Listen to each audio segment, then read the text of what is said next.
Bonjour à tous, alors bienvenue à une autre capsule pour discuter du merveilleux monde des télécommunications, enregistrée cette fois-ci à la fin novembre 2021. Alors, êtes-vous tanné des faux appels? La solution serait-elle arrivée? C'est le sujet de la capsule d'aujourd'hui. Alors, petite mise en contexte, 15 au 17 novembre dernier avait lieu le Canadian Telecom Summit à Toronto. C'est la messe annuelle des entreprises de télécommunications, surtout tout ce qui touche les affaires réglementaires. Donc, on sait que les télécommunications au Canada, c'est fortement réglementé par le CRTC, entre autres, et le gouvernement via ISED aussi. Alors, on a vu défiler PDG de compagnies, une après l'autre, qui viennent nous entretenir des affaires réglementaires et de comment les politiques gouvernementales pourraient améliorer leur vie et évidemment celle des Canadiens. Lors de ce sommet-là, on a vu aussi M.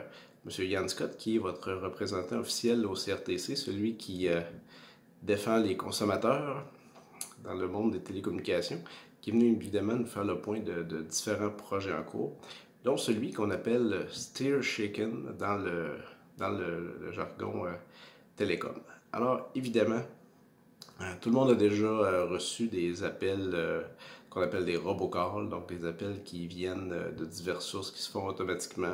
Vous avez peut-être aussi vécu ce qu'on appelle la mystification d'appel, donc quelqu'un qui remplace son numéro de téléphone. Donc, il y a des techniques qui permettent de faire ça, donc de mettre un autre numéro d'appelant. Donc, si vous vous rappelez ce numéro-là, évidemment, c'est pas le bon numéro. Donc, toutes sortes de techniques qui existent sur le marché qui permettent à des gens de faire des appels frauduleux de toute façon, de toutes sortes de façons. Alors, il y a quelques années, les instances réglementaires du Canada et des États-Unis ont demandé aux entreprises de télécommunications de mettre en place ce qu'on appelle Steer Shaken, qui est dans le fond un protocole de communication qui devrait vous aider dans les prochaines années à recevoir moins d'appels. Alors, M. Scott est venu nous rappeler que le délai pour mettre cette technologie en place arrivait à échéance, soit le 30 novembre de cette année, et que les entreprises canadiennes devraient être en fonction avec cette nouvelle technologie-là.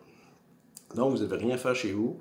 C'est évidemment dans le réseau que ça se passe de toutes les entreprises. Alors, concept simple pour démystifier un petit peu l'affaire, c'est que quand un fournisseur passe l'appel à un autre fournisseur, donc celui-ci doit authentifier l'appel et dire qu'effectivement c'est confirmé que ça vient de son réseau. Donc cette confirmation-là se passe d'un à l'autre, ce qui permet au consommateur au bout de la ligne de savoir, dans le fond, quand il reçoit un appel, est-ce que cet appel-là est fortement un appel légitime, probablement un appel légitime ou peut-être pas un appel légitime. Alors, il y a différentes mécaniques, que ce soit des couleurs vert, jaune, rouge, ou que ce soit au niveau de l'identifiant de l'appel. Donc, certaines techniques là, qui vont permettre au consommateur de prendre la décision de répondre ou de ne pas répondre.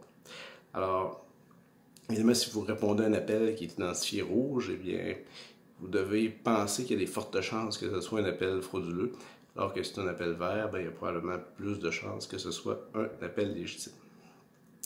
Alors, après des années de travail, les compagnies au Canada ont mis ça en place et ça devrait commencer d'ici le 1er décembre, dans le fond, à être implanté et fonctionnel dans l'ensemble des réseaux.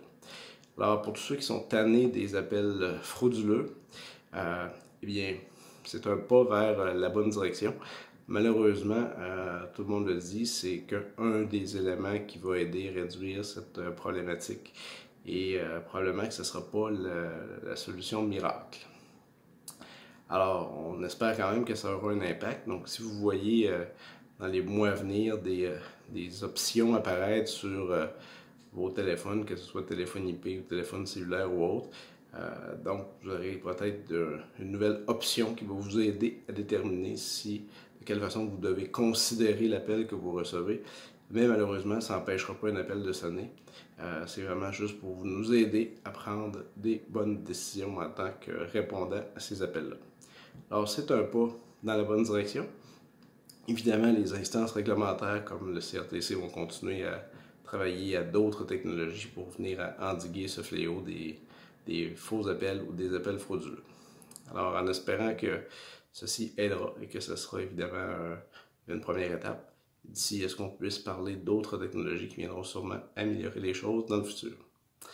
Alors, on se revoit pour un prochain sommet des télécoms l'an prochain et il y aura sûrement encore des nouvelles choses à discuter. Merci à tous et bonne journée.